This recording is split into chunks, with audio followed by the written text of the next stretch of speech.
Meeting 102 of the Standing Committee on Official Languages of the House of Commons, pursuant to Standing Order 183, and the motion adopted by the committee on Monday, April 29, 2024. The committee is undertaking the review of the annual report 2023-2024 of the Commissioner of Official Languages, referred to the committee on Tuesday, May 7, 2024.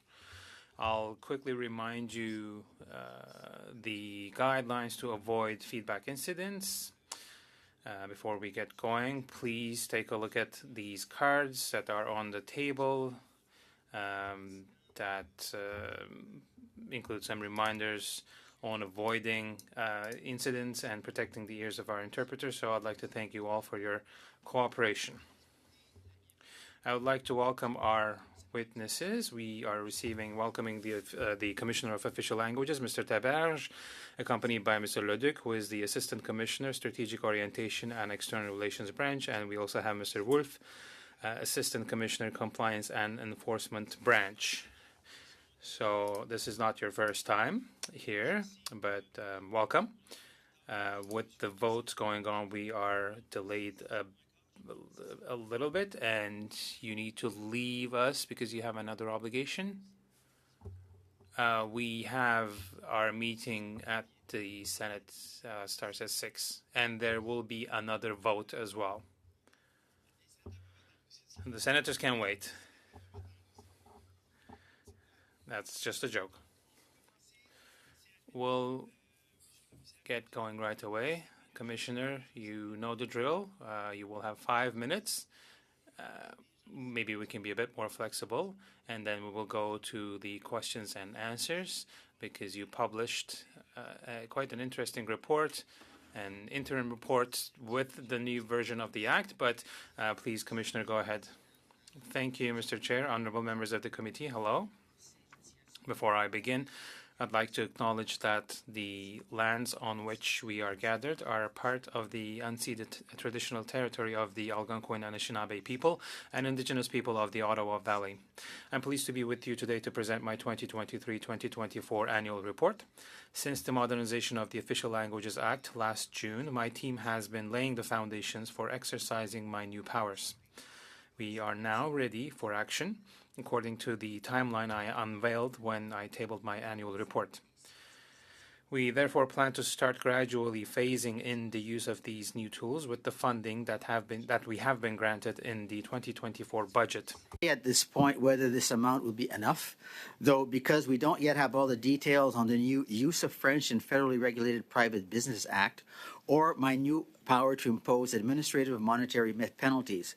We'll know more once they come into force after an order in council is issued by the governor in council and regulations are adopted. Point of order, Mr. Chair. Je m'excuse de déranger votre témoignage. C'est juste. I apologize. I did not want to disturb, but for my colleague, interpretation wasn't working. Just a second. We'll take the time we need to look into this. Est-ce que si je parle en français, If I speak in French, is it working now, Ms. Bradford? Is it functioning now? Can you hear me when I speak French? Can you hear the interpretation? Can you hear me? Maybe you hit the wrong button. As I keep talking in French, are you getting the interpretation in English?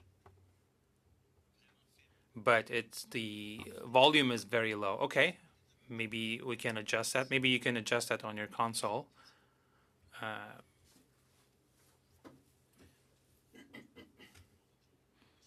Okay, we will briefly suspend, and then we'll find another earpiece. Suspendons. We're suspended.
Commissioner. Please go ahead.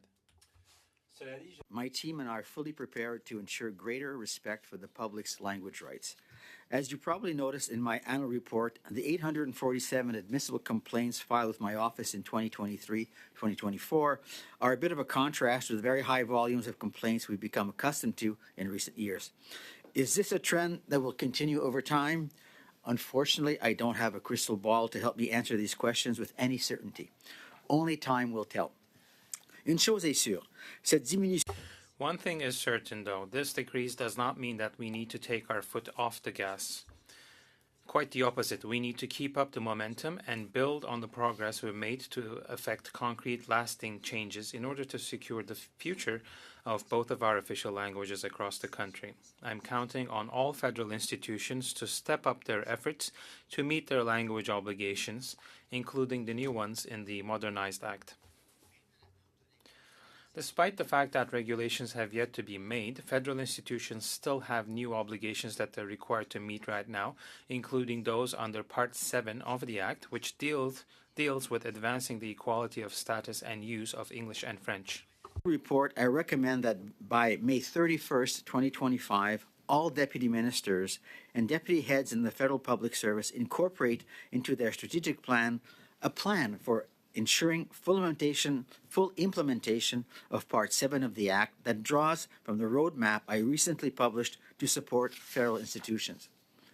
Among the changes introduced in the Modernized Act is the requirement to review the Act every 10 years to ensure that it remains in step with Canadian society as it evolves. However, in order for this to happen, indicators need to be developed as quickly as possible to monitor the application of the Act, track any changes in the issues at stake, and propose solutions in a timely fashion. Dans mon rapport annuel, in my annual report, I therefore recommend that by June 2026, the Minister of Canadian Heritage, with the support of the President of the Treasury Board, develop and publish indicators for reviewing the provisions and operation of the Act in preparation for the 10-year review in 2033. As you will have noticed, this year I am reporting on a period of change and transition in the world of official languages. Although we still have a lot of work to do to ensure better respect for the language rights of the public and federal public servants, I think that it is achievable. The Act is fully implemented, and we need to make concrete, lasting changes to improve the state of our official languages, both in the federal public service and in Canadian society as a whole. Thank you for your attention. I'm now ready to answer your questions, which you're welcome to ask in the official language of your choice. Merci, Monsieur le Commissaire. Thank you, Commissioner. The first round of questions will be a round of 6 minutes for each political party. We'll go to the Conservative Party we'll start with Ms. Kuzi for 6 minutes. Thank you, Chair. I'd like to thank our witnesses for being with us today. It's always a pleasure to have you here, Commissioner. As you know, as we all know, this committee has for its mandate the responsibility of ensuring that we are paying attention to our official languages and official language minority communities. So my first question will be the following. But before I ask my question, I'd like to know what you think about the way a member of this committee treated a witness. Mr. Drouin did that, and it was simply a witness who was trying to defend the French language in Quebec. Do you think that Mr. Drouin acted in an acceptable manner in this committee? Well, I don't know if it is really the role of the Commissioner to speak about the behavior of a member of this committee. I think it's always important to work in a respectful environment. Those two witnesses are two researchers.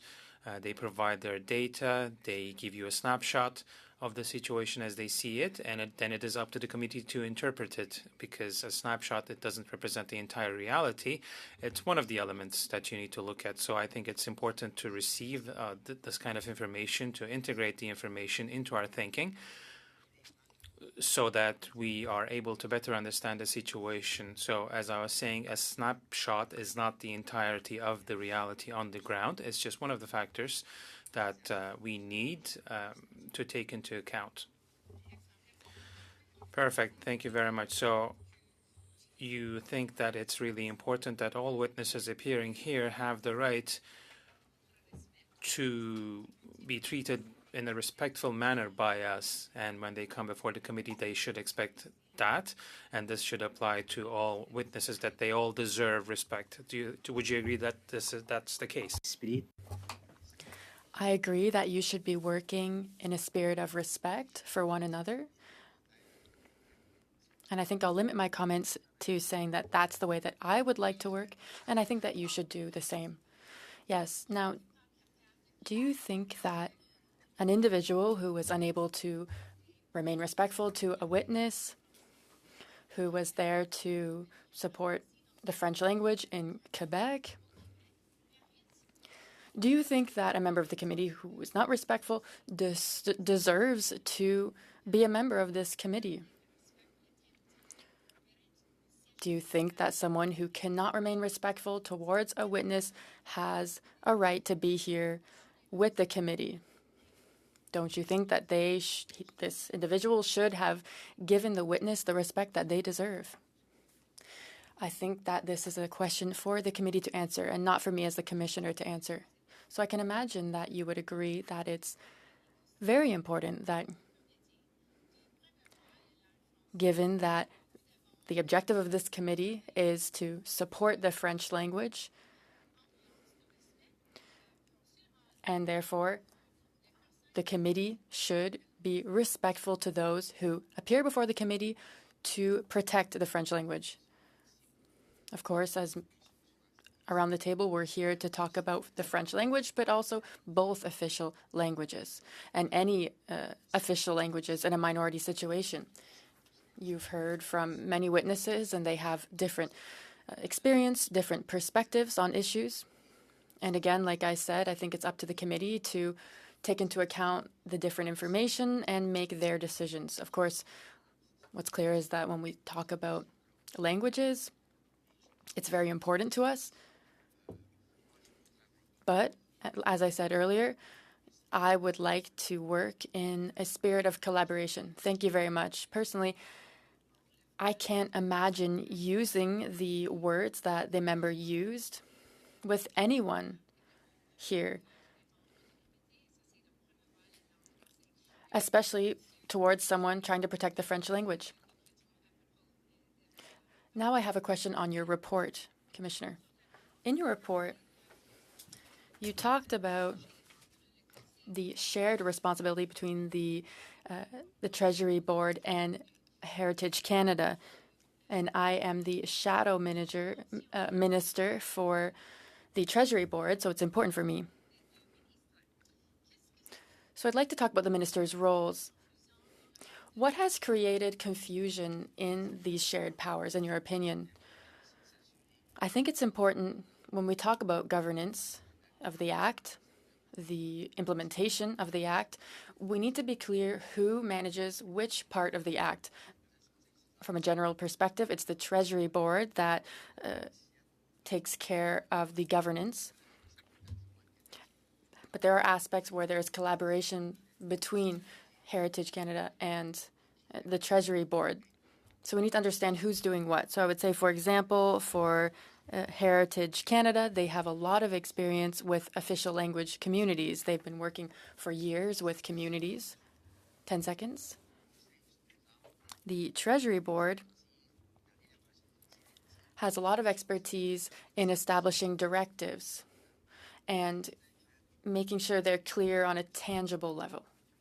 So we need to make these duties clear. Thank you, Mr. Chair. Thank you, Commissioner. Next questions from the Liberal Party. Mr. Daryl Sanson, you have 6 minutes. Thank you, Mr. Chair. Thank you very much to our colleague from the Commissioner. We've worked together for C13. It was very positive. Happy to have you here again. So in your report, you mentioned the assessment. And indicators several times. I used to work in education, and so this topic is important to me to make sure that we're on the right path and modifying things as need be. So could you speak to me more about how you see things developing sooner rather than later? Thank you very much. When we look at revising the Act, people think that this is very far off. But we need to measure what the impact of the Act will be on communities and federal institutions. And we need to look at which aspects of the Act are working and which are not working.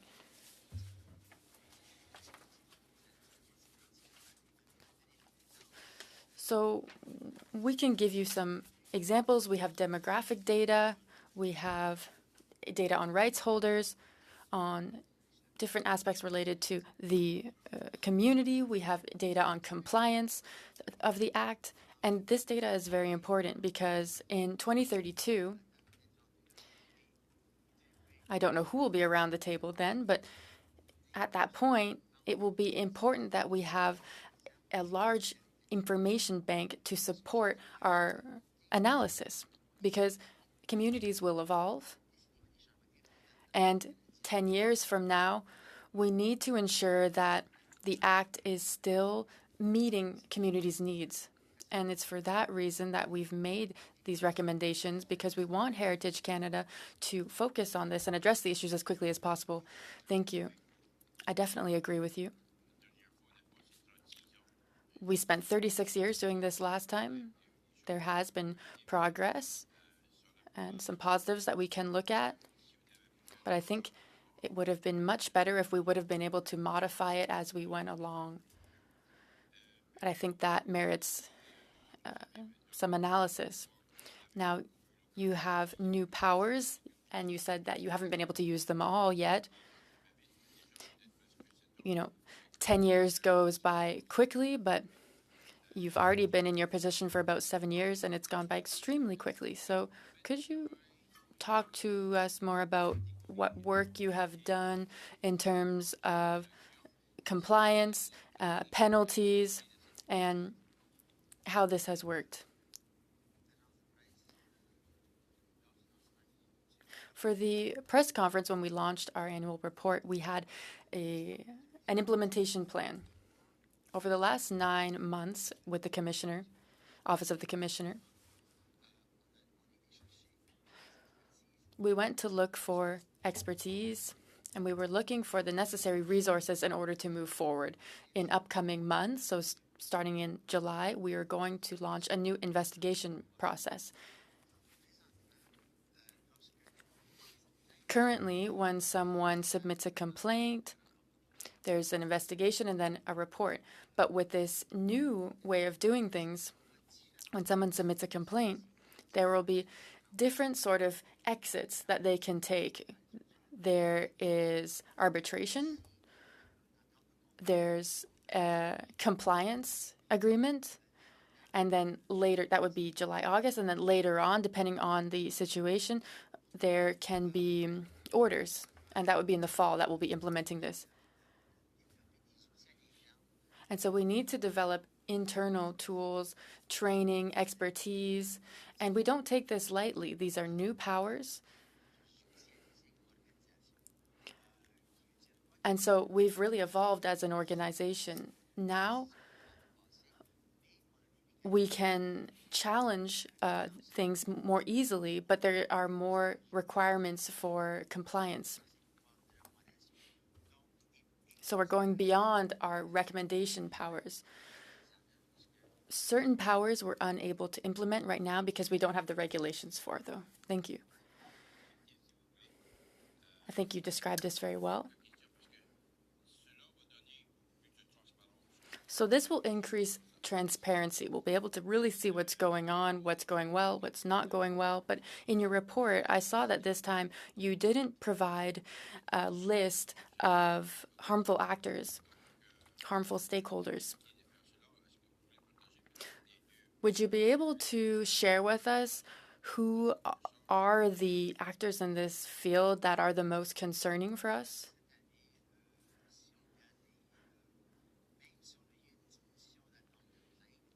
There was a decrease in the number of complaints, but we haven't seen a change in the proportions. So firstly, we have Air Canada, then we have CBSA, Border Services. 5 seconds, Mr. Sanson. So let's take Air Canada. With the new act,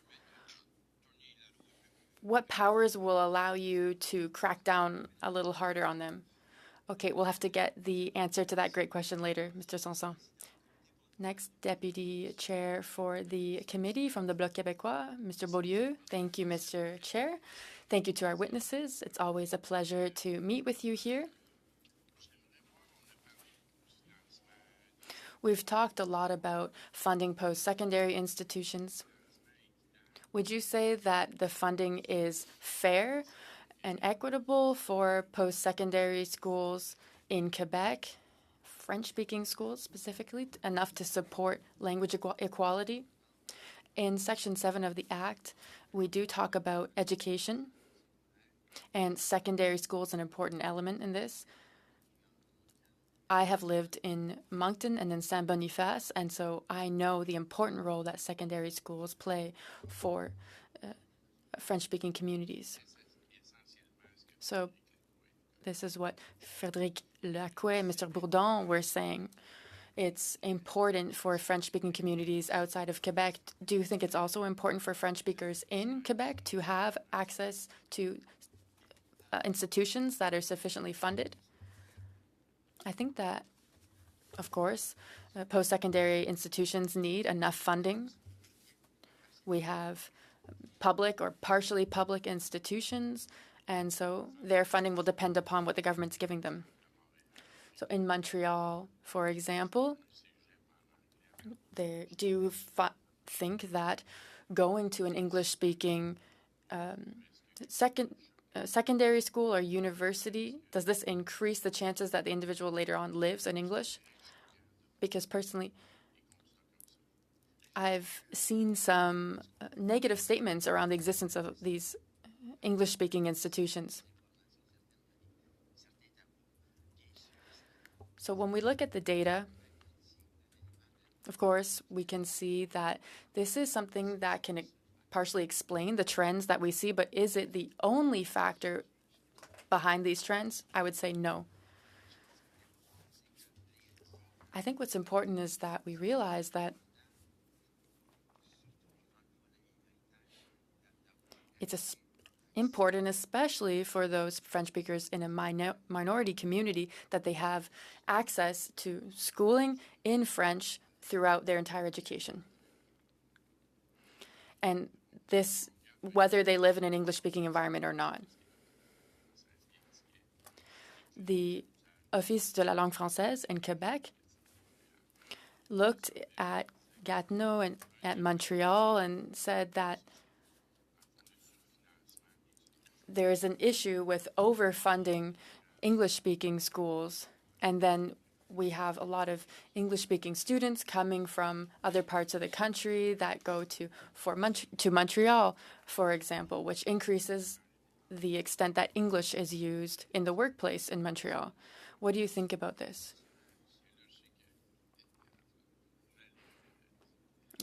Go ahead. If we look at Montreal, if we look at Gatineau, and the report that you mentioned, the question is there one single factor that explains what's happening? The answer is no. We're talking about a generation of people that are living in a virtual world in many cases and are faced with a variety of different influences in their life.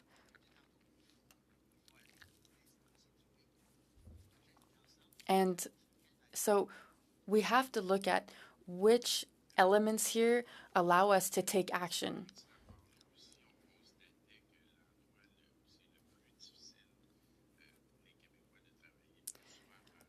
So it's actually in the federal administration that it's the most difficult for French speakers to speak French in the workplace. What do you think about that? It's an interesting comment. I wouldn't say that I have an answer to that. And that information is from Quebec. That's what's happening in Quebec. So you can only imagine that outside of the province, it could be even worse. So with that being said, I would imagine it takes more language requirements in order to strengthen the use of French. Yes, to strengthen and protect French, and then also this issue of French in the workplace is really related to the number of complaints that we receive.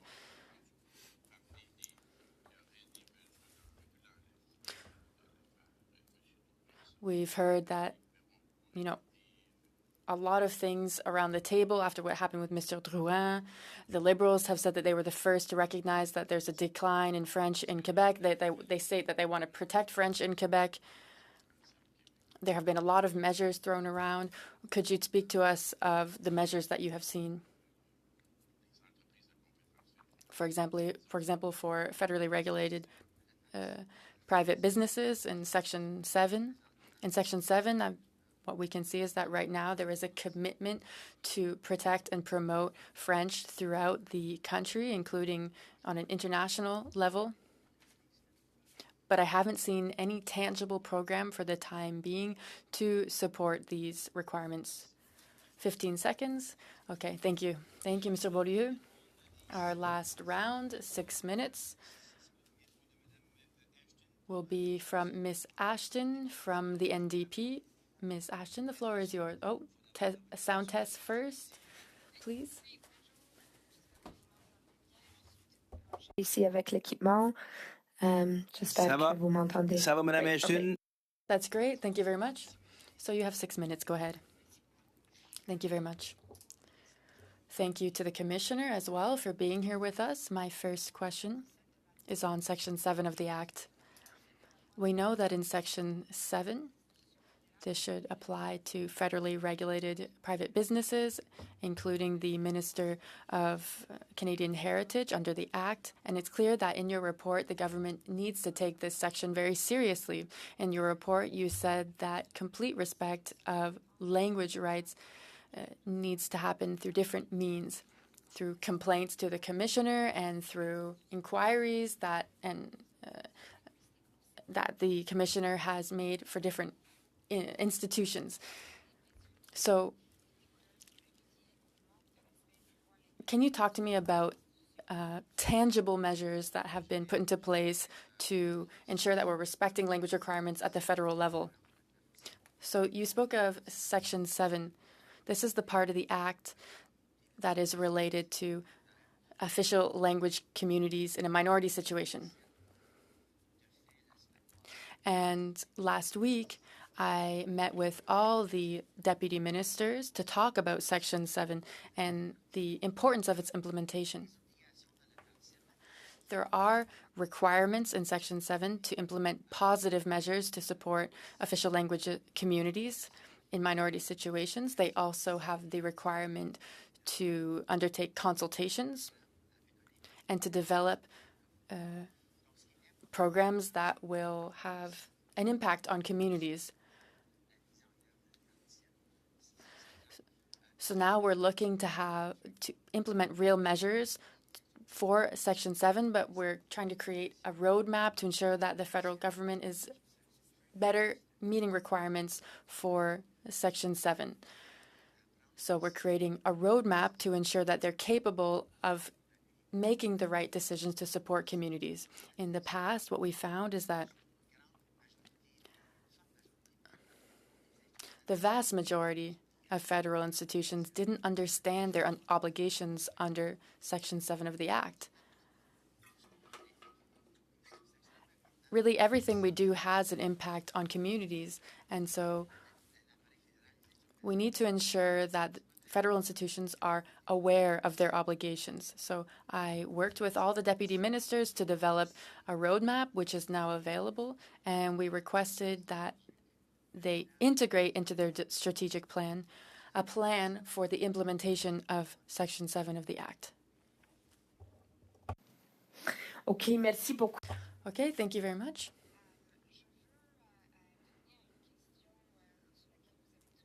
I'd like to come back to something that you mentioned in your report,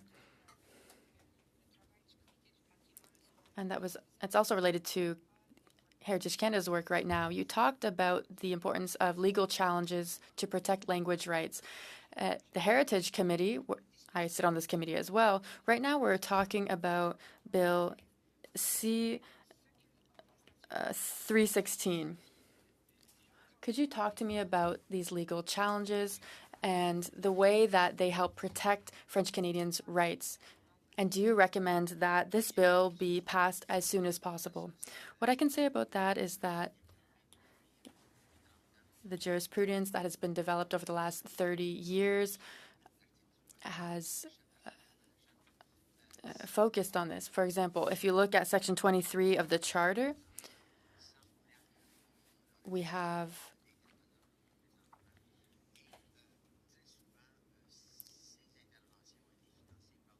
different cases that were dealt with through legal challenge.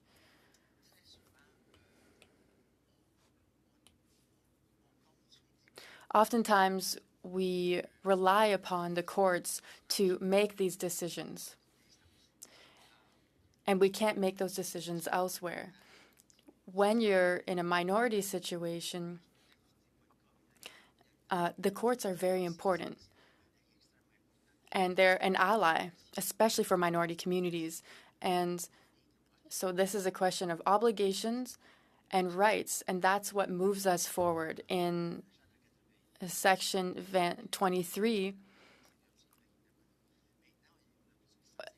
in the past, no one was able to really use this, but now we see many more students that are going to school in an institution that fully speaks French. In my province, there was an appeal at the Supreme Court to determine what should be translated, what doesn't need to be translated under the law. And once again, the Supreme Court made this judgment and said that we have the right to access justice in French. So this legal challenge program is very important for minorities because quite often it's an individual that takes a matter before the courts, without which they cannot make a lot of progress. So legal challenges have always played an important role in the evolution and the interpretation of language rights in Canada. Less than 15 seconds, Ms. Ashton. Okay. Thank you. I'll keep my next question for the second round. I hope we'll have a second round. Thank you very much, Commissioner.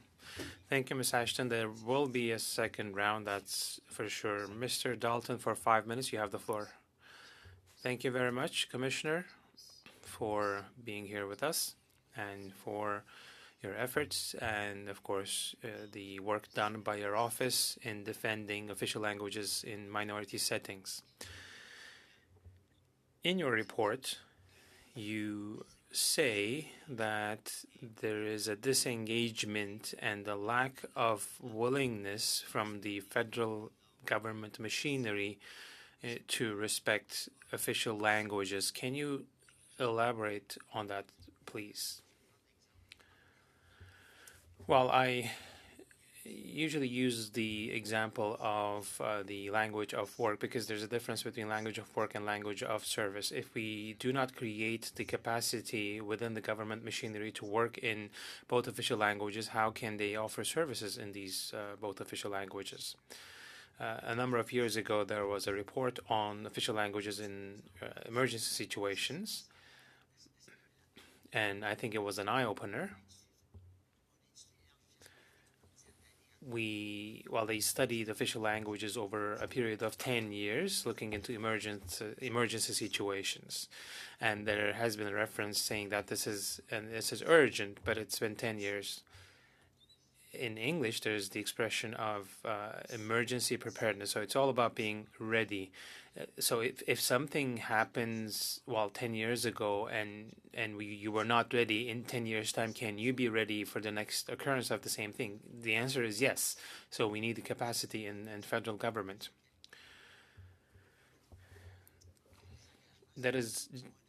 So there's disengagement in the sense that we have a situation that we know full well, but we're not taking corrective action. But we're seeing the same situation with language at work, where often it's just a slide, a presentation in English and French, and then the rest of the conversation happens in English only.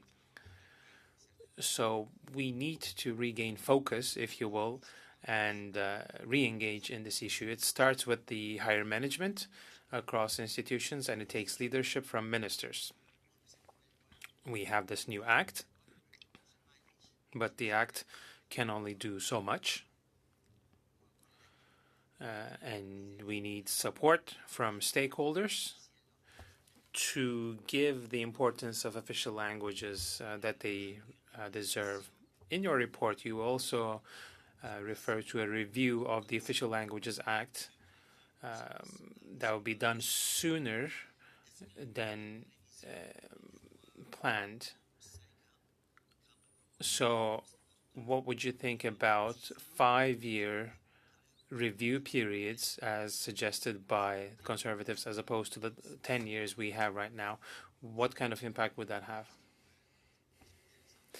That's an interesting question, because if we want to see the impact of an act, we need to give it time. And to measure the impact, it takes more than 5, more than 6 years, 10 years maybe. But we have to see the impact, its impact on the society. And changes don't happen overnight in federal machinery. That's not the case either. So it's important to be realistic if you are really serious about measuring the impact, and it takes time. What's important is making sure that throughout this period we have the tools to be able to carry out this analysis. Do you think that this trend of disengagement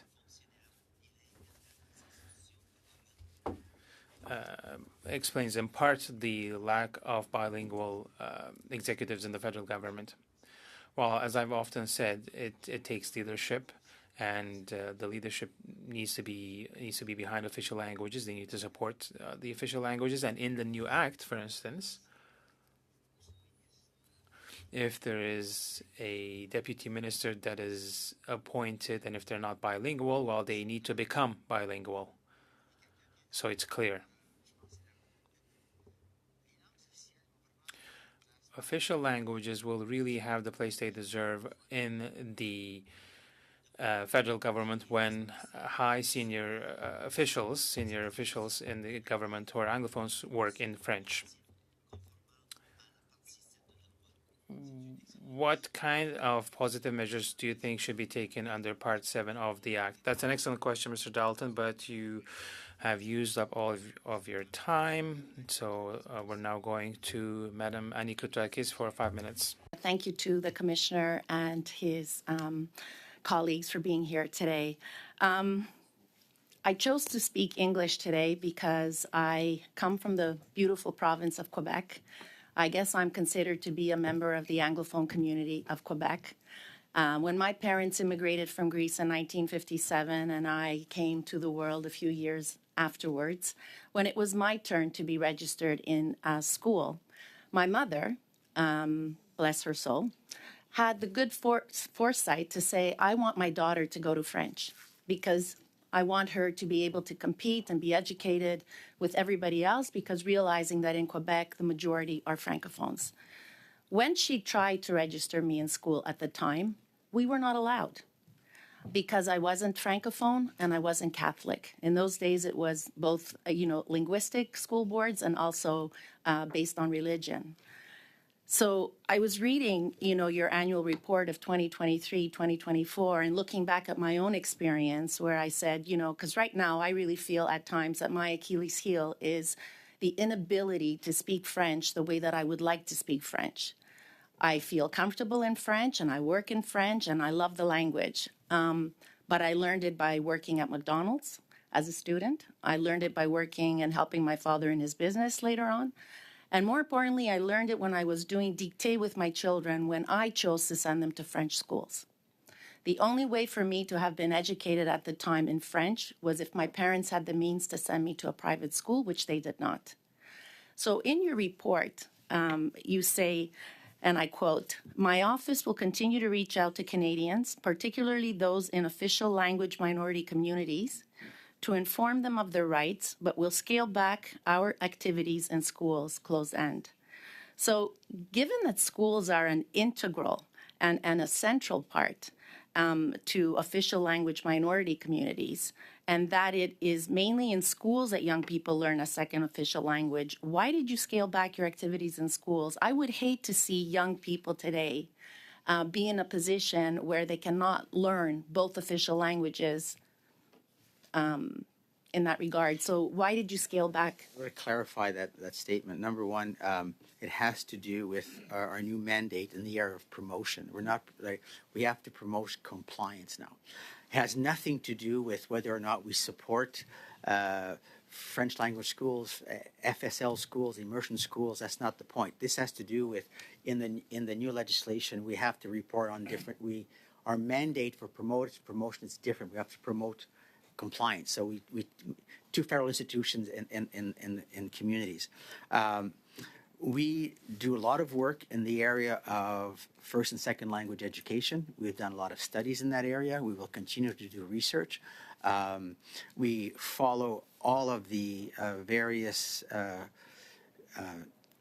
situations in all the provinces in terms of whether it's French first language, French second language, English is the first language in Quebec, etc. So we monitor all those situations. This has to do with our mandate in the new act to promote compliance. It has not, and so what we used to do is we used to go into schools not to promote. We would explain the official languages act. However, we have developed partnerships with new organizations like CPF to do that for us, to deal, and they have a much better network than we do in dealing with schools. So the work will still be done, but by another organization in terms of promoting official languages, not promoting, minority language education, those kinds of, this is still part of what we do. And is your commission tracking how well they're doing in that regard, the partnerships that you've set together? Is someone tracking to make sure that they're doing what they're supposed to be doing? And do you feel that you have enough resources right now? Do you have the help that you need from the federal government to make sure that you obtain your goal? The short answer is no. But how could we do better? I think that we were provided new resources in the budget with respect to those parts of the legislation which will already enacted. But moving forward, and we will talk about monetary administrative penalties, and we'll talk about the new French Business Act. We don't have, that's not part of the mix. My colleague here is very much into promotion. He always tells me he doesn't have any money. So if you listen to him, I think we need more money. Merci, Monsieur le Commissaire. Merci, Madame Kotrakis. Thank you, Commissioner. Thank you, Ms. Kotrakis. Nous allons passer maintenant à une ronde de questions de... We'll now go to a 2.5-minute round. The second vice chair of this committee, Mr. Beaulieu, you have the floor for 2.5 minutes. Thank you.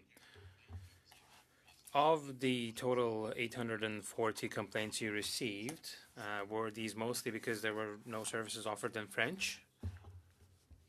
That's always the case. Yeah, that doesn't really change.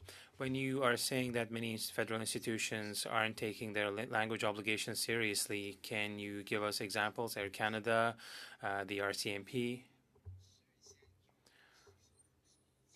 Well, those who are the worst performers every year are the federal institutions that are public-faced, that have a lot of contact with the people. So the CBSA and others. So how do you explain that this is still going on? The government, who is in charge of the public service, well, can they not give a push and send out memos and put the emphasis on that? Well, it's usually a question about resources and capacities. For instance, when looking at the border services, there are 1,200 points of service across the country. So they need, the amount of resources they need is extraordinary, and the bilingual capacity among all organizations is always a challenge. So concretely speaking, what needs to be done is that the federal government institutions need to have the resources, language training, for instance, that each employee has the opportunity of becoming bilingual with solid training. Well, when you have positions that require the knowledge of French, should we continue hiring people who don't speak French, hoping that they will learn it? Before getting the position, shouldn't there be a requirement that they already speak French? Well, when you have positions that are earmarked as being bilingual, yes, there are requirements, but there is always the option of appointing people as an exception, and we have received a lot of complaints on that. Another recommendation we issued is that, while you need to find a bilingual individual to fulfill that role. Thank you, Commissioner. Thank you, Mr. Beaulieu. Ms. Ashton, you have the floor for 2.5 minutes. Thank you very much. I'd like to talk about immigration. On your roadmap for federal institutions, you mentioned that Francophone immigration policies should be backed by in-depth analysis, and that it should help with the empowerment of Francophone communities. But we all have also heard that a Francophone immigration policy is not compatible with the cap introduced by the IRCC when it comes to international students. Francophone universities are asking for an exception to this specific policy. How can you help these Francophone universities who are saying that Francophone immigration will suffer from the decision of the IRCC? Well, when we talk about an immigration policy, we need to have a holistic view of the issue. There are many elements to an immigration policy. You have economic immigration, you have temporary workers, you have refugees, and we also have, of course, international students. In post-secondary education, in a minority setting, quite often international students represent additional funding for these institutions. Without this funding, without these international students, there would be a big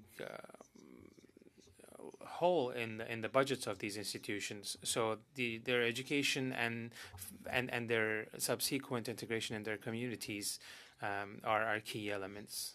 So someone arrives as a student and then they become citizens, etc.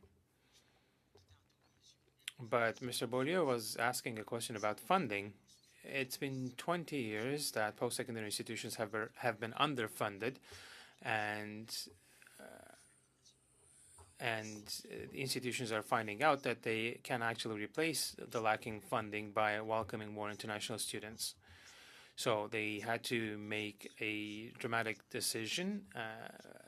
The decision, rather, that was made by the IRCC was dramatic, and it has quite a big impact. But when you look at immigration, you have to look at every facet of the issue, including international students. Thank you, Commissioner. Thank you, Ms. Ashton. The next round will be Mr. Godin's round, who is the first Vice Chair. You have the floor. Thank you, Mr. Chair. Thank you, Commissioner. It's always a pleasure to have you here. You represent the institute. You refer to the Parliament as the institution that is making proof of leadership. I'd like to come back on that point. What do you think about the behavior of a member of the Standing Committee on Official Languages, as was displayed by Mr. Drouin last May the 6th, and how would you reconcile that with engaged leadership?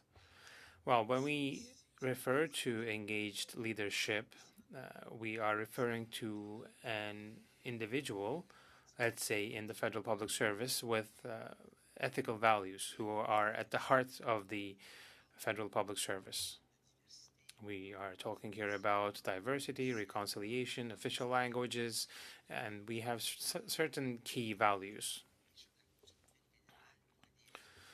But within the federal public service, you have to abide by this ethics code, and you cannot pick and choose when it comes to the parts of the act. You cannot really favor a part of the act over other parts. It's a whole. It's not about checking boxes, official languages, diversity, etc. It's a holistic way of thinking. And as leaders, that should show in our words and in our actions. And we need to be engaged in the sense that it should really matter to us what's happening in our institutions. And it should really matter to us what kind of impacts that translates into on Canadians. Thank you, Commissioner. So from what I've understood, on May 6th, our colleague was not very inclusive and open to hearing all that our witnesses wanted to share with him, if I've understood correctly. Well, when I talk about the public service, I think your colleague is a part of the public service, but you're talking about values and ethics. So in any case, Commissioner, I would like to ask you another question. In C-13, there are rights. You have rights. You said, I do not have a crystal ball. Unfortunately, you said we lost a year. We lost 1 year, and you don't even know when the government will table what is necessary to give you the tools you need. So we're talking about these tabling and ordering council, but you were actually talking about a different ordering council that took so long. There were a lot of steps and it took years. So don't you think that this shows the lack of willingness and motivation on this file? Yes, it's true that things have been slow in terms of developing these regulations. It is an urgent situation. In my opinion, we need to work as quickly as possible because last year we were talking about a time frame of 3 years. Now we're talking about 18 months. The question is when. So in order to be able to properly do our work, we need tools. And right now we have some tools, but we don't have everything. We don't have everything we need to implement the federally regulated businesses dispositions, for example. So 2025 is coming very quickly.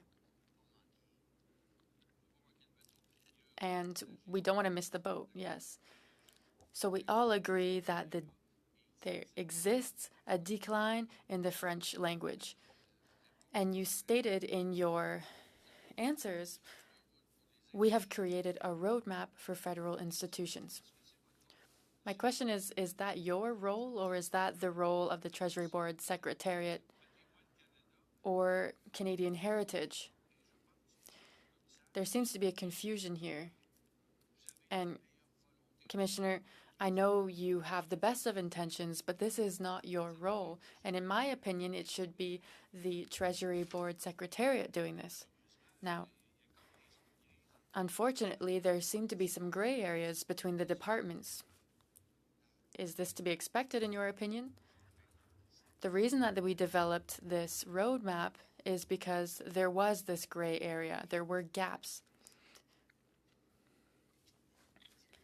And so we wanted to develop directives for the federal level as quickly as possible while we're waiting for the regulations. And I would say that this is our role in the sense that we want to be proactive. Something I often say when I work on this topic is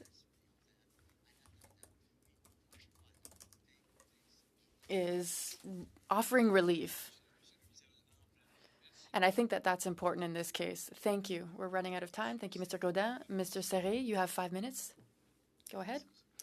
Thank you, Mr. Chair. Thank you, Commissioner, for being here today once again and for the work that you're doing. Earlier, you talked about the 18-month time frame for regulations. But I'd like you to speak further to the committee to explain to us and to Canadians what powers, additional powers you have now with the new act. And I know that some of them have come into force, some of them have not yet come into force, but could you speak further about, since C-13 was passed, what new powers have been granted to you?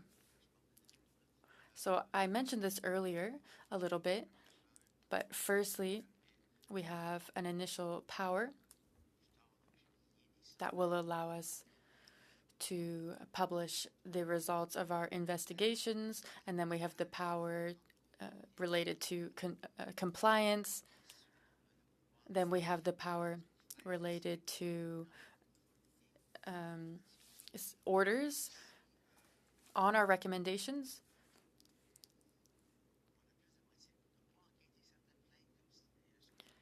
Now, sometimes we have more trivial complaints that won't trigger an investigation. But then we also have means to deal with complaints such as arbitration, and that's something that we'll be getting into in coming months. So we have a variety of tools that we can use.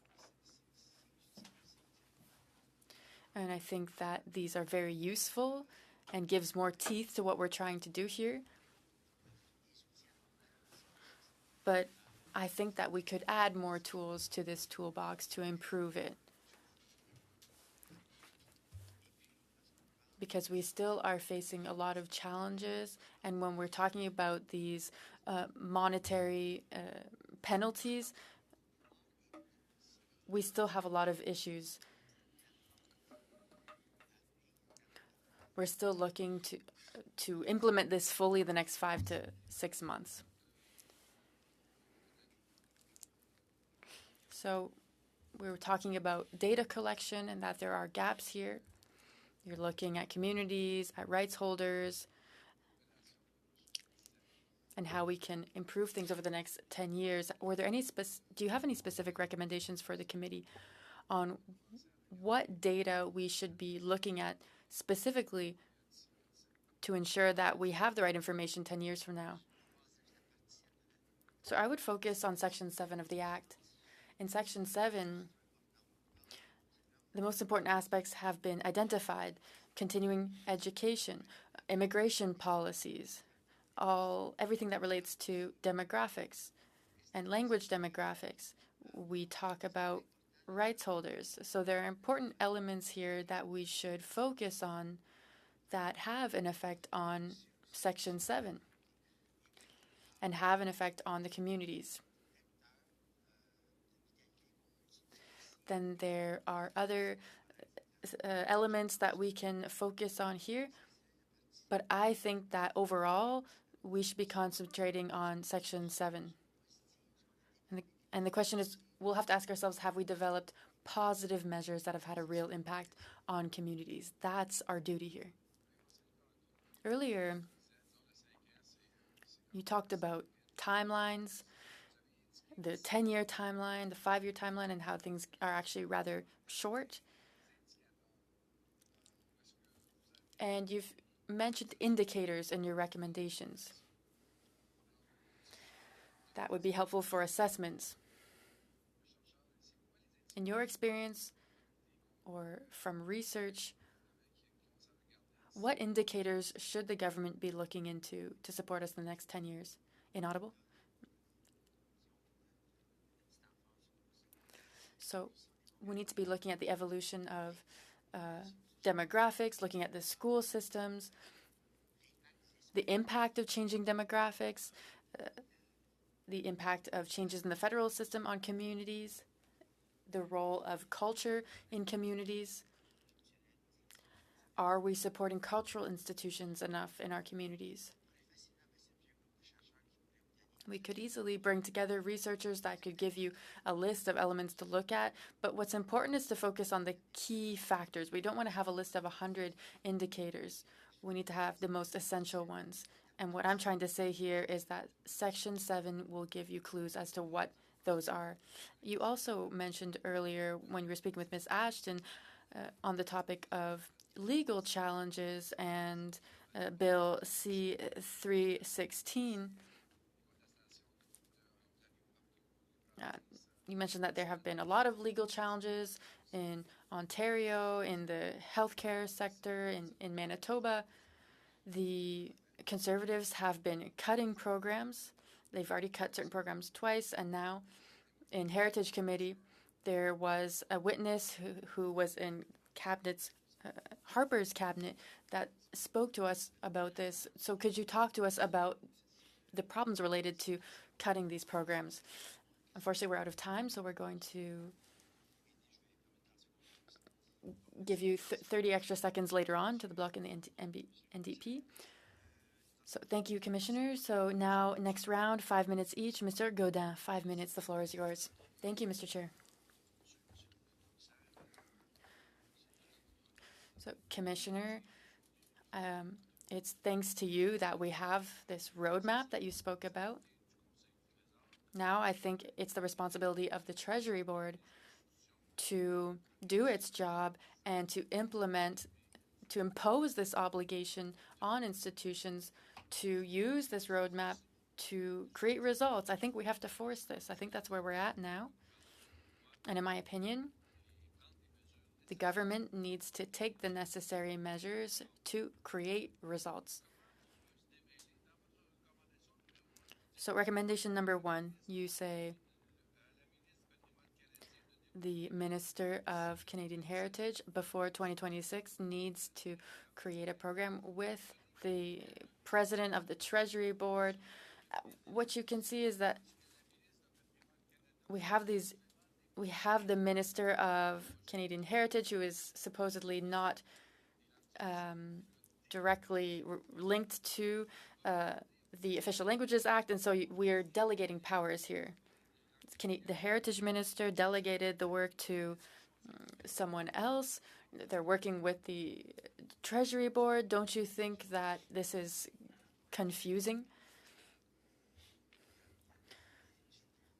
Well, I think what we need to recognize is that there are a lot of players in terms of governance.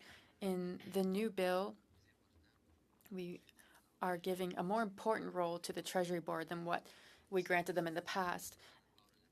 And there's a distinction on Section 7. And I know I'm repeating myself, but Canadian Heritage has experience in official languages.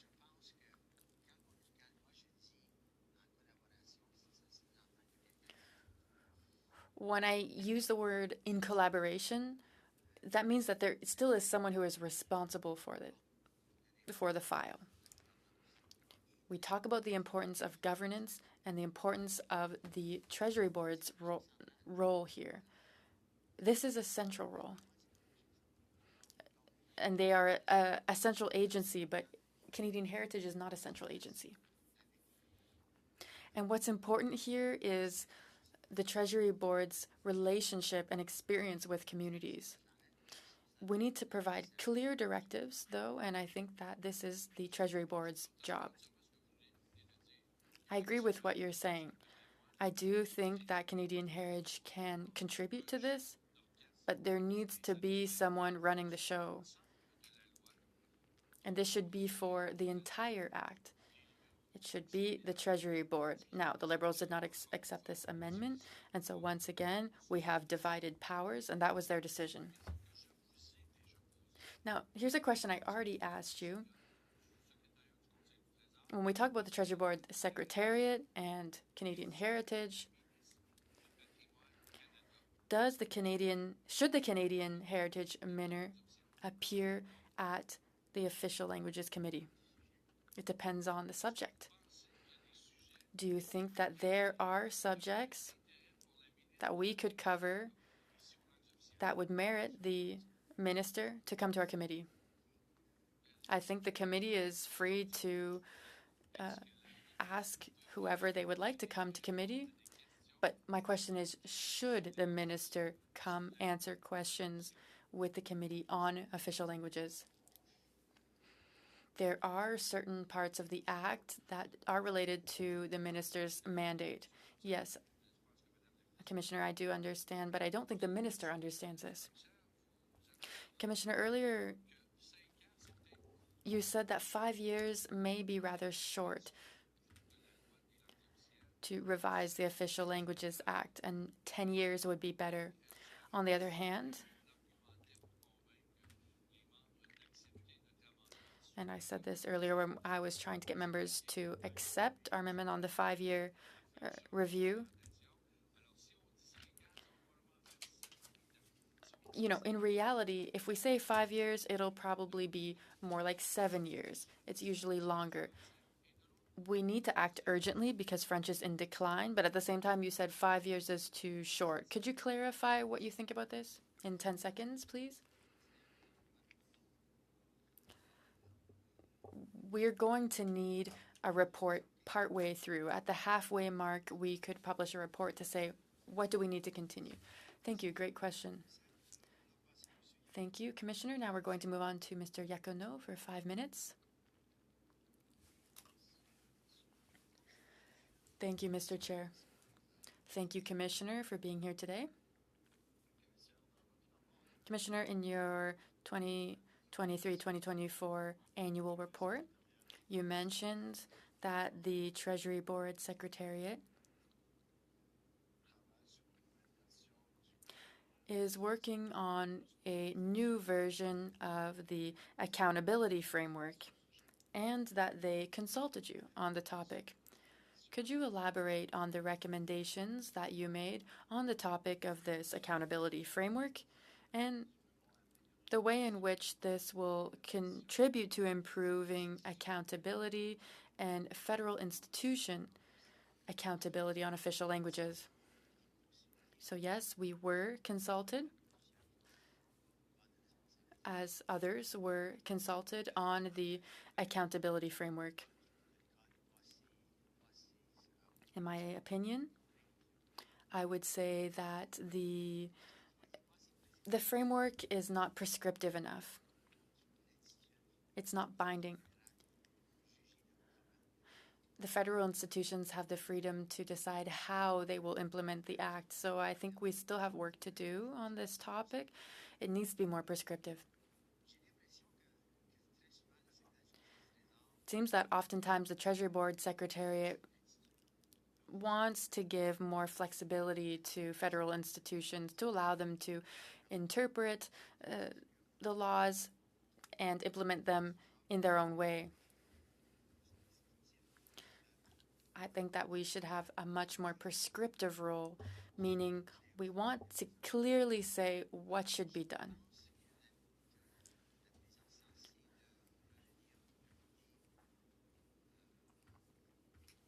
So I think another accountability report should be tabled soon.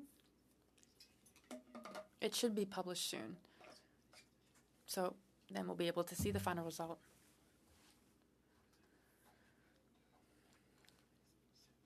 You said we should be more prescriptive. Could you give us examples of that?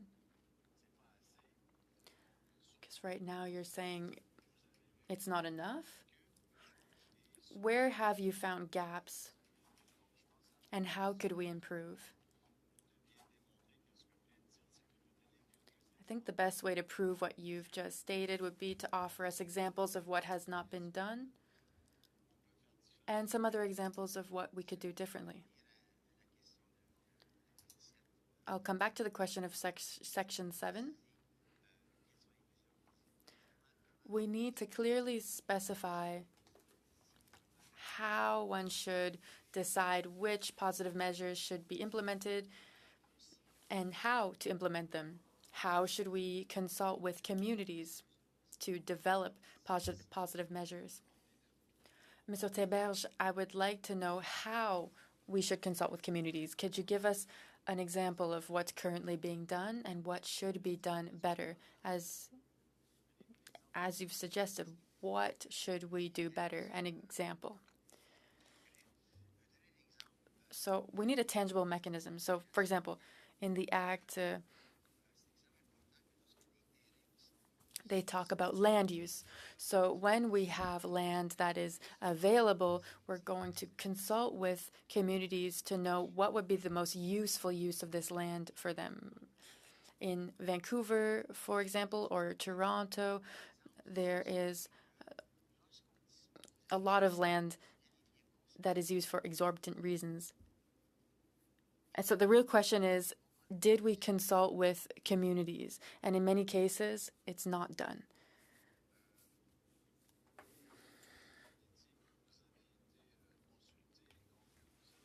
So you said that you were consulted with.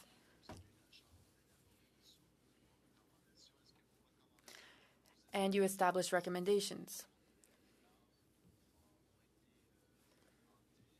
Were your recommendations implemented? And could you speak further to this? Could you talk to us about this consultation? In your opinion, did it create results? In a few seconds. We were consulted with, but I don't think it necessarily created the results that we hoped for. Commissioner, through you, Mr. Chair, you said that you were consulted, but it didn't create the results you hoped for. Could you give us some more details on this, some examples of how this collaboration didn't work out? I will send that to you in writing. Thank you, Mr. Yakonome. Thank you, Commissioner. Nous viendrons de... For the next questions, we'll go to the bloc and NDP. Bloc first, 3 minutes. Mr. Beaulieu, go ahead, please. When it comes to federally regulated private businesses under the new act, are there companies that have removed themselves from the implementation of the Charte de la langue française? Are you receiving complaints about that? Federally regulated businesses, private businesses who are not subject to the Charte de la langue française, are you able to act on those complaints? Well, as it stands, we don't really know what implementation will look like. There is no regulation, there's no order yet, and the relationship between ourselves and the office in Quebec is yet to be determined, so there's a lot of ambiguity as we speak.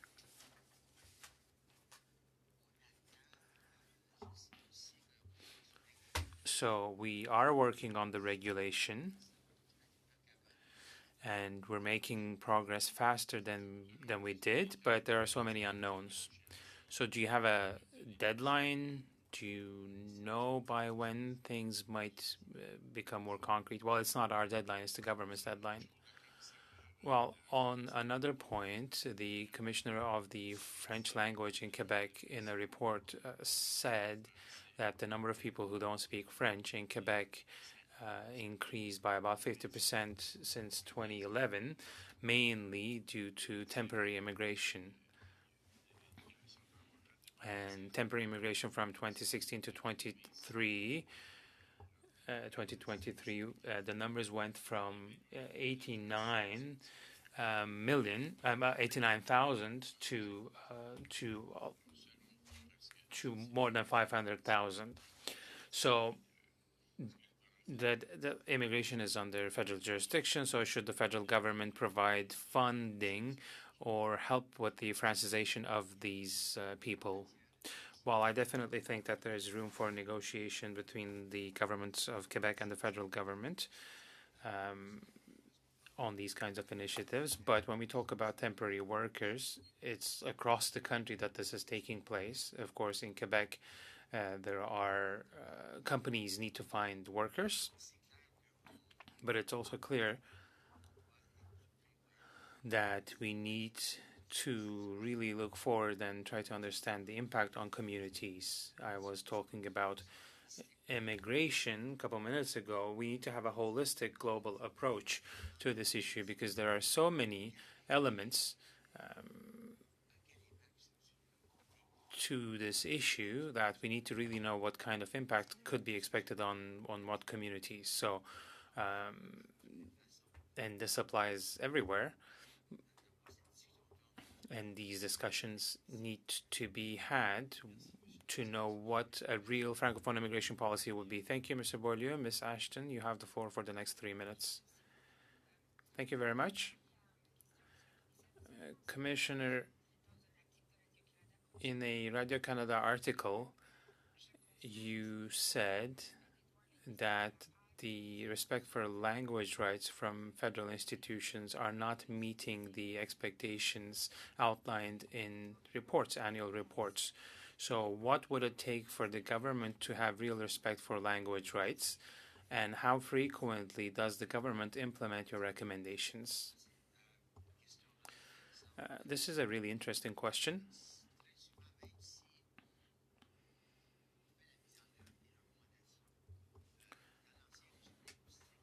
Under the former language regime, recommendations did not lead to behavior change from the federal government.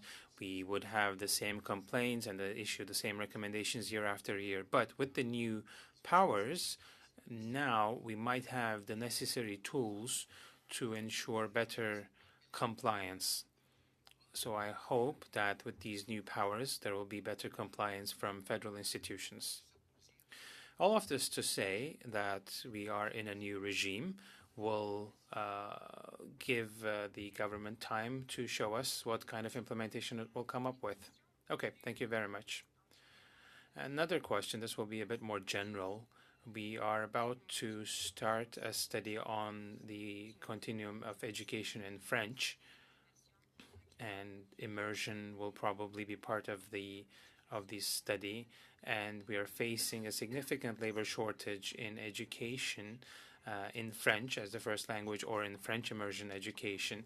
And this is quite worrying for many among us.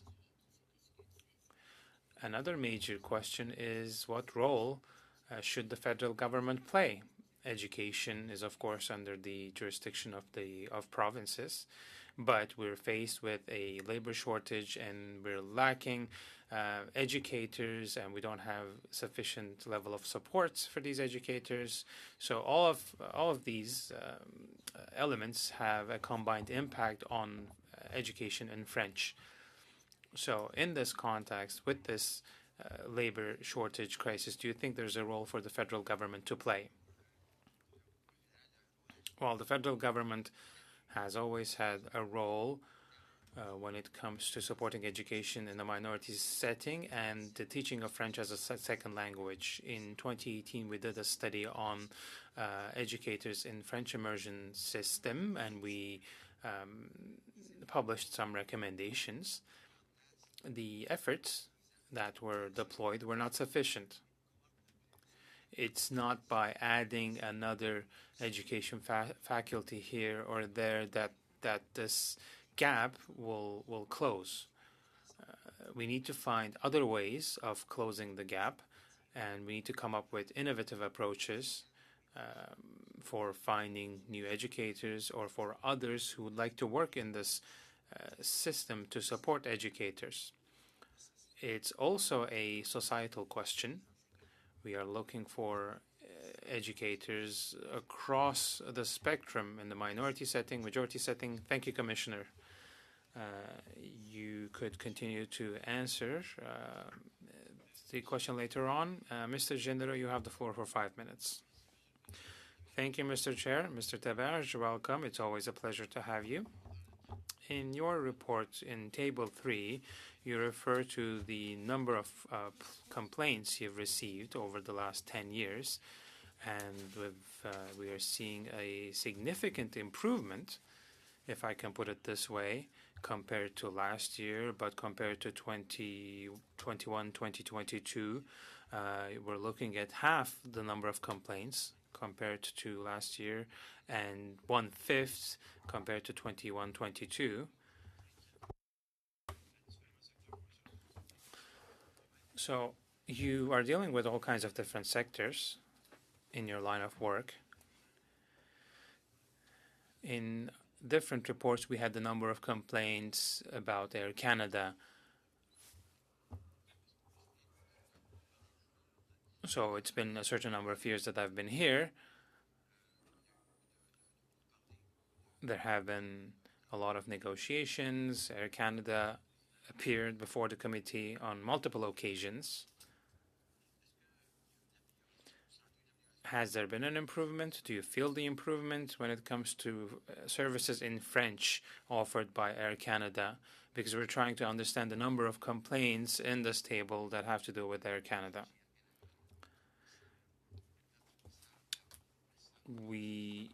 I think we went from 300 or so complaints about Air Canada to 136, and talking about similar proportions here. So this has always represented a significant portion of the complaints. Now, your question is this an improvement? Well, is 1 year an abnormal situation, or? But as I mentioned, I don't have a crystal ball. But before saying that this is a real improvement, ideally I would wait another year or 2 years. So I am not convinced that the trend will continue. So how can we encourage an institution like Air Canada to continue to improve? Sure, we can verify this over a certain number of years to see if there's a real trend, but Air Canada has been the center of our attention. You've issued recommendations, and we haven't done a study on this for a while now, but Air Canada made the engagement, or promised to take steps with training specifically, and they have a training center. Point of order, Mr. Chair. I'm seeing on the screen that the speaker is not on camera. When you say the speaker, well, yourself, for instance, and others as well. So the cameras are not following the people who have the floor. You can look at me if you like. It's not just for you.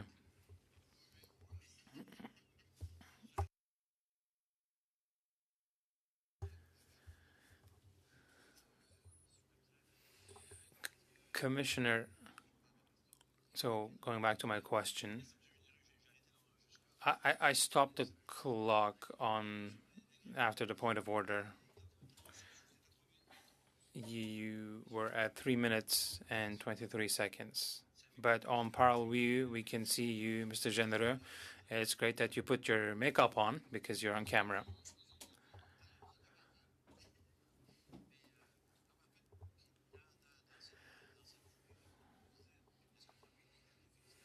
Well, do you send congratulatory letters to companies that are doing particularly well, those that have really tried hard to change the situation?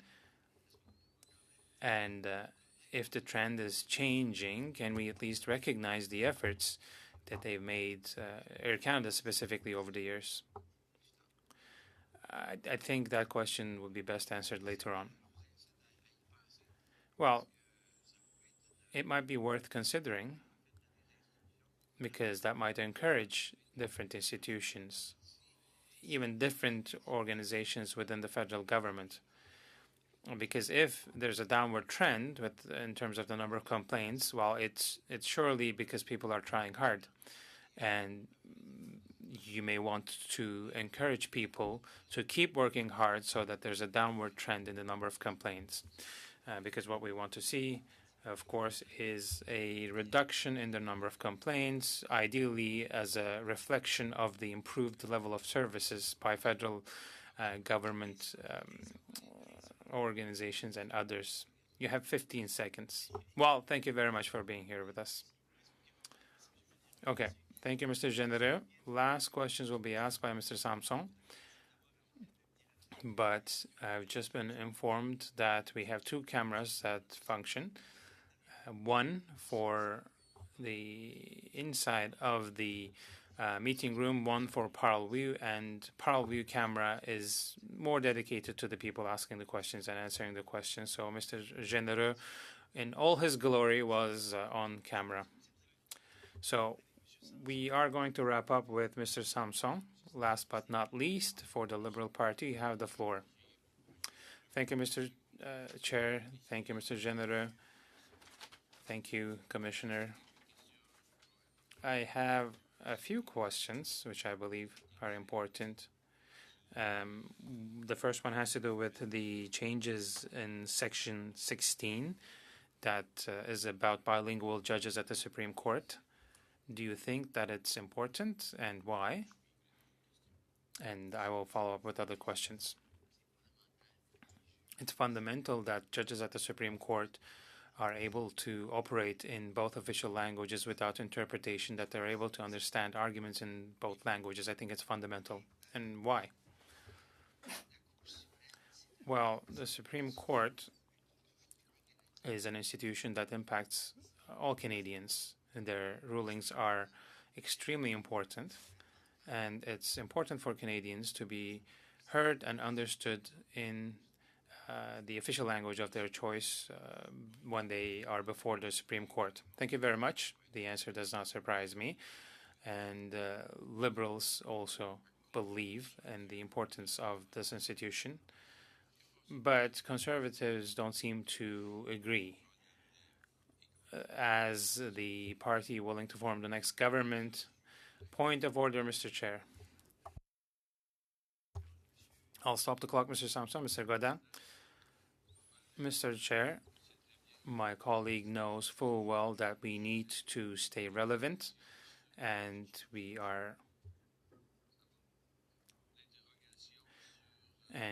here talking about the report of the Commissioner of Official Languages. So if my colleague could kindly come back to the issue at hand.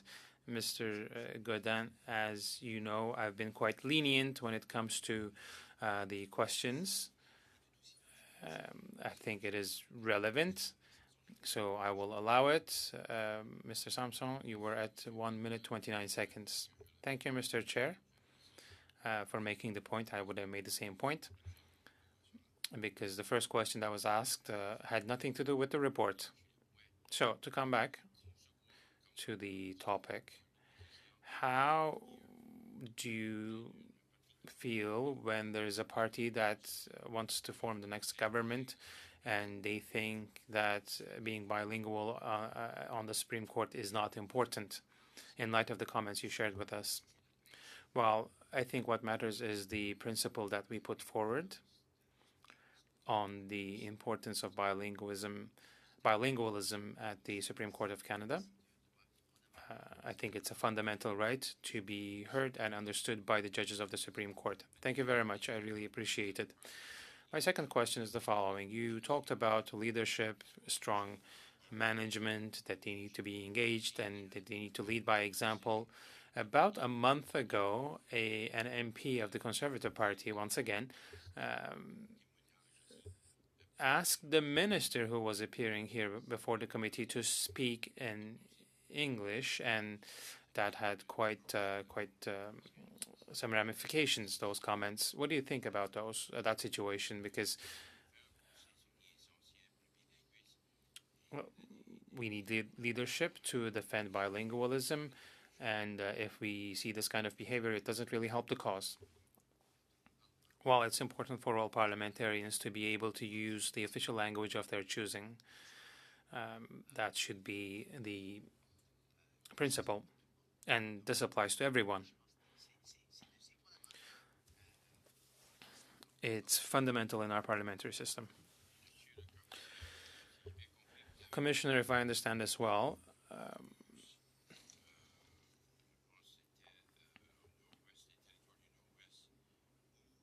you were talking about the Northwest Territories, and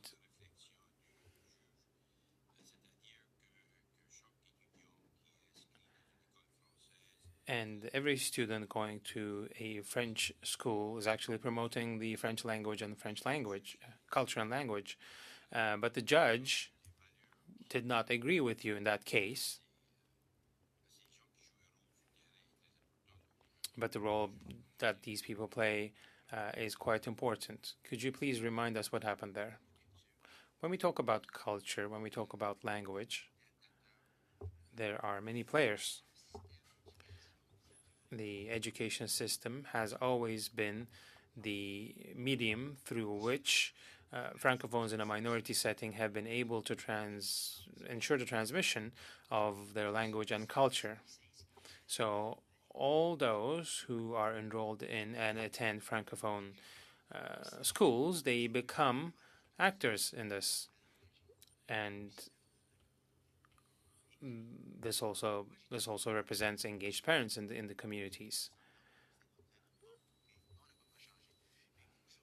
But maybe things were different in the past, but today you have the school system that act as a counterbalance to the majority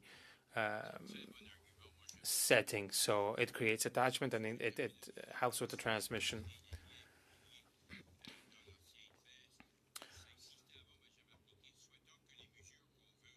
Well, let's hope that the measures we have before us will help advance the cause. Thank you, Mr. Samson. Thank you, Commissioner. I'd like to thank your deputies as well, Mr. Wolf, Mr. Leduc, and the entire team behind you that we don't see here often. I'll take a minute or so to thank you and congratulate you for your report and for the way in which you answered the questions so that everyone can follow. It's we touched upon legal issues as well, but it was very clear as if you were a teacher at a school. So thank you very much for taking time for being with us, and then we'll allow you to leave us so that you can get ready for your next meeting. Point of order, Mr. Chair. I want to thank the opposition for having seen the importance of the commissioner coming here today so that we'd be able to ask him very important questions. So that's not a point of order, but I was just thanking the commissioner. But we know that, Commissioner, you have 30 minutes to get to the Senate, so good luck. Thank you, Mr. Wolf, Mr. Leduc, Commissioner. Thank you very much. Nous allons aussi reprendre où nous étions. We're going to start where we left off at our last meeting. So we're going to get back to Mr. Beaulieu's motion as well as Mr. Sanson's motion.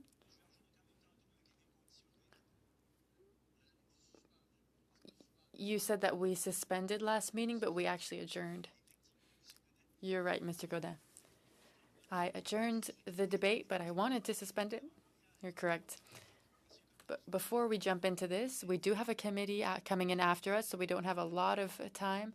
I have meetings every Monday with our team. I need 2 answers. There's a study related to Mr. Beaulieu's topic. So first, there's a study on secondary schools. I wanted to inform you that the minister declined our invitation to come here. That's Minister Boissonnault. So the question is, do we invite public servants again? Otherwise, we'd have to give instructions to our analysts for the report. So should we think about this now or should we come back to it later? In any case, that is fine. But what's important is that the minister declined our invitation to come back. The question is, do we ask civil servants to come back so that we can finish the study? And then depending on whether or not we invite them, we'll have to maybe find a date to invite them. Or if we're okay with the witnesses that we've heard from thus far, we need to give instructions to our analysts. Mr. Godin, Mr. Chair, I would suggest that we come back to this at our Thursday meeting. Mr. Beaulieu, did the minister give reasons to not come, or? All I can say is that he declined the invitation. That's the reason that I received. So the next meeting is not Thursday? Do we want to hear from the public servants on Thursday? Well, Mr. Godin is suggesting that we come back on Thursday and we start with that. We'll deal with this issue. So do we invite the public servants to finish the study, or do we finish the study with the witnesses that we've already heard from by giving instructions to our analysts? That's the question. Before we make a decision on this, though, there's a second point which is affected by this. You'll be interested in this, Mr. Gaudin. After having spoken in depth with our analyst and our clerk, I think in order to save time, our subcommittee should have a meeting to better align our witness list. I think it might be good that as a subcommittee, we sit with our analysts and our clerk and we decide which witnesses are a priority, which are not, in order to be able to write a good report. And then we'll write a report with recommendations that will or will not be accepted. Mr. Gaudin? Is Ms. Ashton here? Okay. So it'd be the chair, the deputy chairs, rather, and Ms. Ashton. I think that's a good way to do things. I support this. Mr. Serret? Mr. Chair, you indicated that we don't have enough witnesses or we don't have enough topics, enough provinces represented. What's the issue? So we're talking about education. We know whose jurisdiction this is, but only one province was invited, for example. So everyone invited witnesses according to where they're from. That's just one example. I think there are other things that we could discuss in subcommittee. We want to ensure that we have the best witnesses possible that will support us in our report and for the post-secondary school report. Mr. Sanson? So I didn't look at the list, but will Statistics Canada be invited? Because we did talk about the census. Yes, so for example, they weren't invited, and we were talking about the census, and yet we didn't invite Statistics Canada. Ms. Ashton?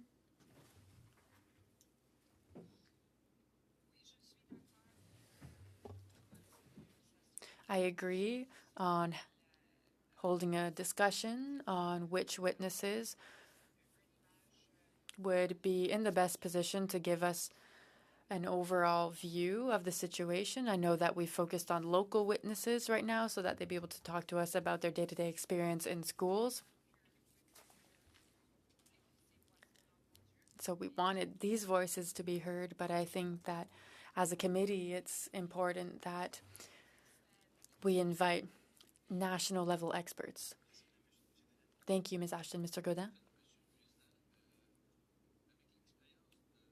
Mr. Chair, I know that not you, but your colleague to your right, our clerk, has a lot of experience, or rather our analyst.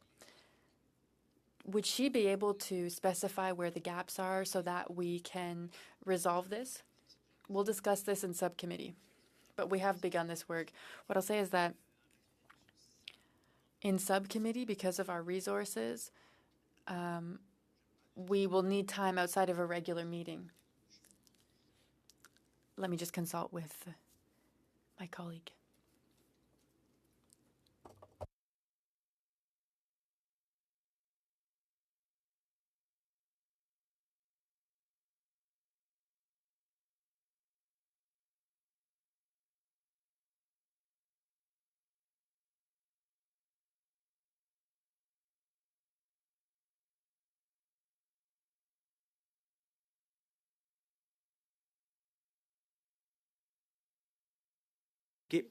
OK, ce qu'on pourrait faire, option... Okay, so what we could do is that we could meet in the subcommittee for the first 30 minutes. This is an example. Next Thursday morning, for example, we take 30 minutes. So that should be enough time. And then at that point, we'll be able to move quickly. Is that okay with you, Mr. Serret?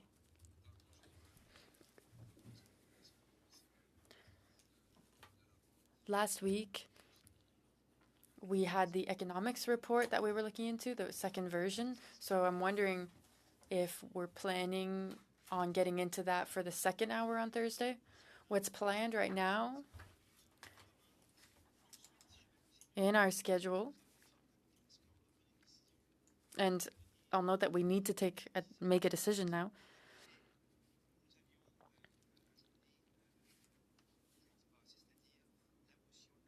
So we'll start off where we left off, Mr. Beaulieu's motion and then Mr. Sanson's motion. And I had a speakers list, so next Thursday, that's what we'll do. Inaudible, Daryl Sanson, Mario Lobo, and Marc Serré, as well as Iacono. But they can speak later. That's where we left off when we adjourned. So we'll have 30 minutes with the subcommittee, and then we'll continue on with the meeting. It's because I can't do a report right now because the report is not finished and translated.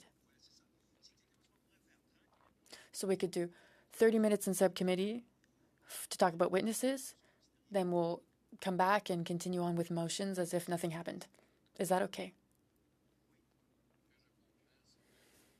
What I've understood is that the subcommittee needs to deliver a bilingual report, and so we need time to translate it.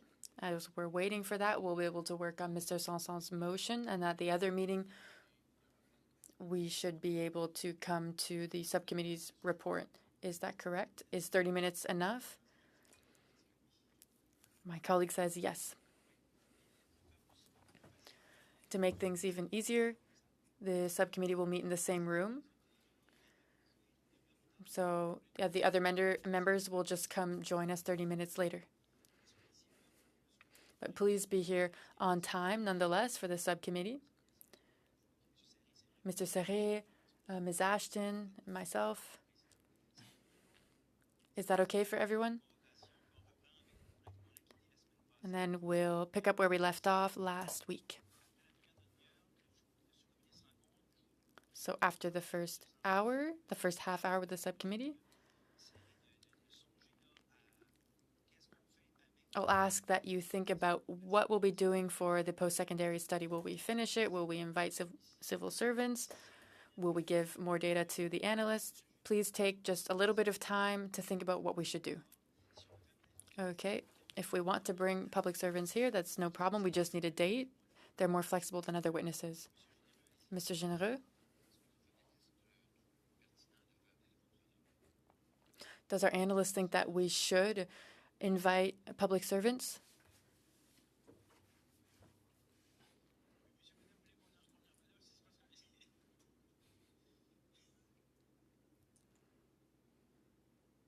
Monsieur le Président, j'ai suggéré. Mr. Chair, I would suggest that you give us time to reflect. We'll come back Thursday morning. We'll begin with this, and afterwards we'll work on the study for our witness list. And then we'll come back to where we left off when we adjourned last meeting. Is that okay, Ms. Ashton? So 8:30, you'll need to be connected before 8:30 because we'll only have 30 minutes on Thursday. I'm always connected before 8:15. It's you who's not connected. That's because everyone's always watching what time I log on, but you'll see in the notice of meeting everything that we discussed right here. The meeting is